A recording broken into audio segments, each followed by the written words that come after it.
Alright, before we start the video off, I just want to say I wrote this SCP myself, and I will provide a link in the description if you want to read it. It's basically a rough draft, and I am updating it pretty regularly. So without further ado, let's get into the video. Item SCP-8117. Object Class Euclid. Special Containment Procedures. SCP-8117 is to be contained in a cube suspended 15 meters above the ground, with exterior walls 15 meters away. SCP-8117 is to be provided with 3 meals a day. No firearms or munitions are to be brought inside or within the exterior containment cell. In the event of a containment breach, non-lethal tranquilizers are to be used. Description: SCP-8117 is a Caucasian male. Exact age is indeterminate, but it appears to be around 45 years old. He is bald. He possesses a desire to escape containment and will kill any Foundation personnel if he is provided with a firearm.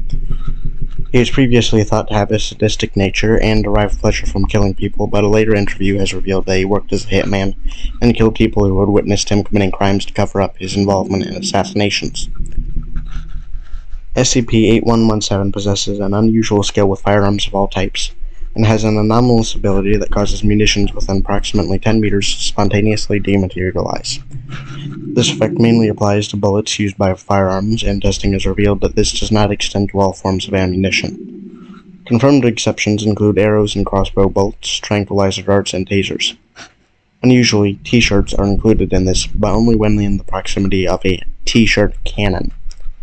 The test in which this particular discovery was made was performed by an intern researcher and was unauthorized.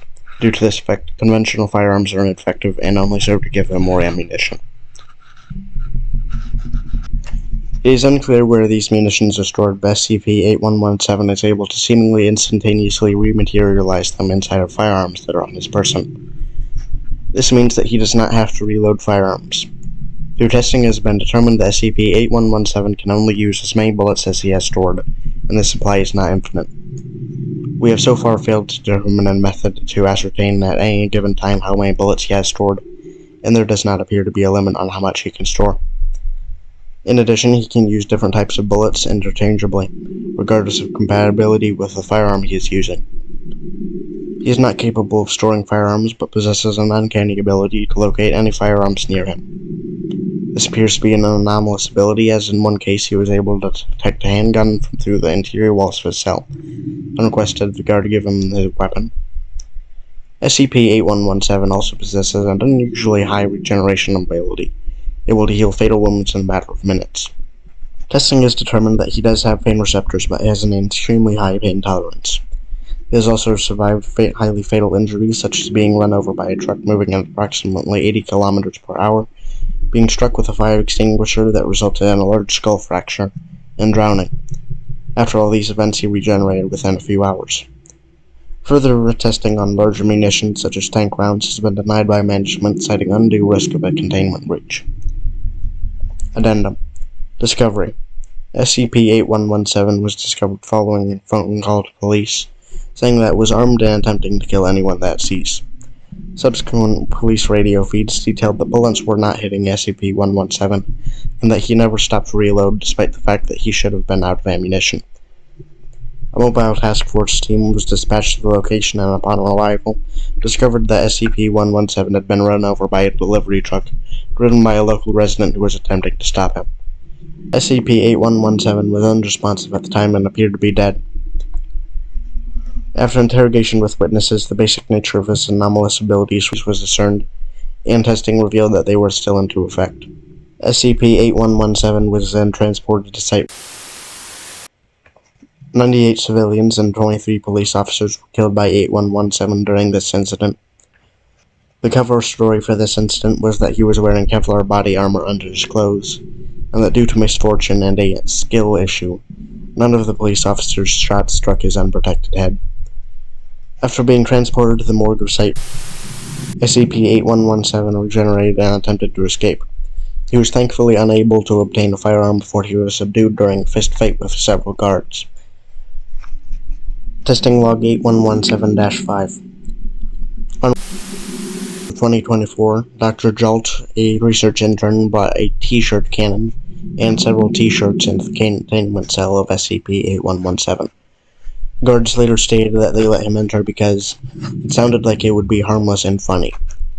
Upon entering the cell, all of the t-shirts Dr. Jolt had brought with him dematerialized, including his own.